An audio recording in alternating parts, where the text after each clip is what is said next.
Hello everyone, আসসালামু আলাইকুম। বৃষ্টির দিনের নতুন একটি ব্লগ নিয়ে হাজির হয়ে গেলাম।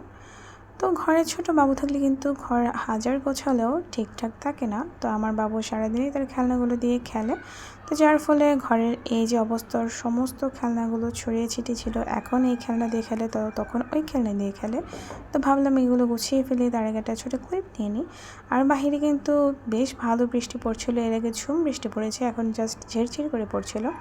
এই হচ্ছে আমার বারান্দার অবস্থা, একদম পানিতে সেচসেতে হয়ে আছে ভিজে। আর এই যে ছাদ থেকে টপটপ করে পানি পড়ছে পাইপ দিয়ে।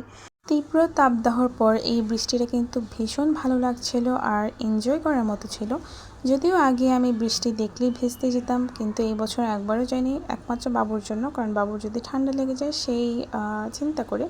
তো যাই হোক, আমি এখন ঘরটা দ্রুত গুছিয়ে ফেলবো। এই হচ্ছে আমার ঘর গোছানোর পর ফাইনাল লুক।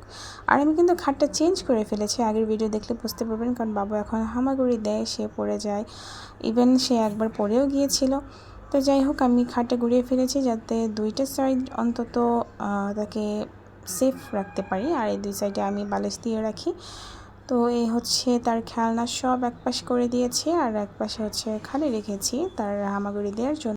আর এই ভিডিও করতে করতেই নাকে একটা গন্ধ এসে ভাসলো, অর্থাৎ আমি চুলায় মাছ রেখে এসেছিলাম, দেখি যে মাছটা প্রায় ভাজা হয়ে গিয়েছে। তো এক ফুঁকে সে মাছটা নামিয়ে ফেললাম, কারণ আম্মুর আজকে রান্না করবে, তো বলে রেখেছিল যে তুমি জাস্ট মাছটা ভেজে রাখো, কারণ আম্মু একটু বাইরে গিয়েছিল।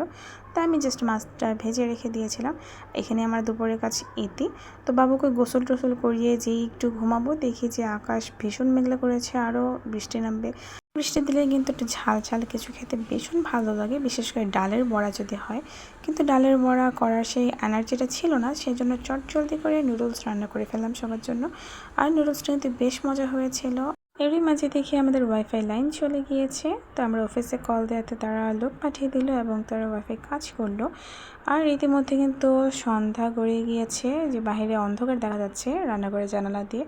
তো এই কাজ হতে কিন্তু প্রায় আধা ঘন্টার উপর লেগেছিল, বারবার কানেকশন করছিল, লুজ হচ্ছিল।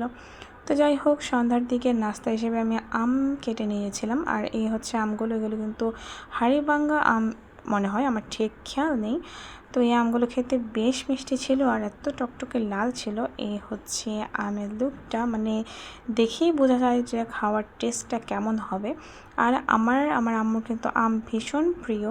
সন্ধ্যাবেলা বাবার সাথে খেলা করতে করতে কখন যে রাত হয়ে গেলো বুঝতেই পারলাম না। তো ডিনার করার পর রাতে 11:30টার দিকে আমার চা খেতে ইচ্ছিলো, তারপর চটজলদি করে 1 কাপ চা বানিয়ে নিলাম। আর এতে কিন্তু আমার সারাদিনের যে একটা ক্লান্তি ছিল দূর হয়ে গিয়েছে। তো আজকে ভিডিও পর্যন্তই, ভালো থাকবেন সবাই, আল্লাহ হাফেজ।